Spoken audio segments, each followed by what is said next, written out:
The year is 1917, and Representative Oscar Callaway enters a disturbing statement into the U.S. Congressional Record. The statement reveals why J.P. Morgan interests hired 12 high-ranking news managers. The 12 were asked to determine the most influential newspapers in America. They were to figure out how many news organizations it would take to control generally the policy of the daily press of the United States.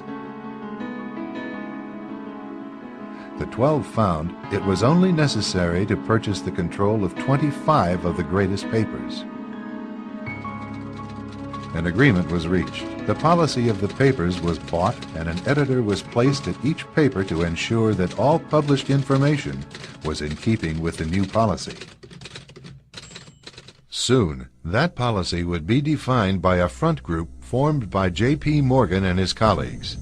In fact, Morgan's personal attorney was founding president of the organization, the Council on Foreign Relations.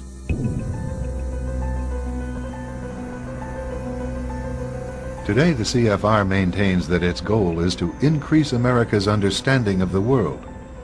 However, the actual objective of this highly exclusive club is revealed by the rare admissions of the insiders themselves. In the early 60s, a Georgetown University professor collects information for a book favorable to the network of powerful men who founded the CFR.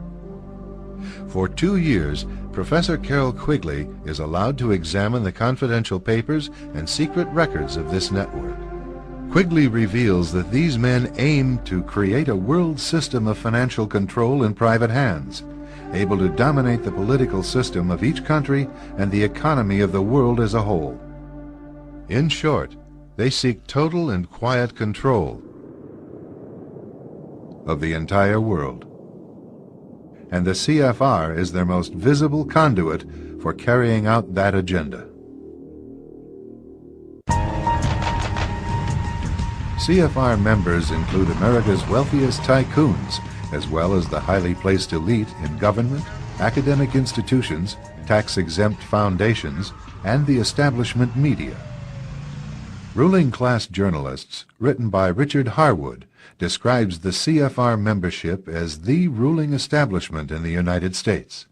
The Washington Post article boasted that news reporters who are CFR members do not merely analyze and interpret foreign policy for the United States, they help make it. Who are these policymakers? Many of their faces are familiar. NBC's Tom Brokaw, CBS's Dan Rather, ABC's Barbara Walters, Jim Lehrer of PBS, William F. Buckley of National Review, media mogul Rupert Murdoch, owner of the giant multifaceted News Corporation. These media heavyweights, and many others like them, are members of the CFR. Powerful corporations are also invited to become members. At the close of the 20th century, CFR influence presided over far-reaching consolidations of media control. In 1995, CFR members Michael Eisner of Disney and ABC's Thomas Murphy merged their media empires. Soon after the merger, the Disney-ABC empire becomes a CFR corporate member. In the year 2000, the world's largest internet service provider, America Online, joins forces with Time Warner, one of the world's largest news organizations.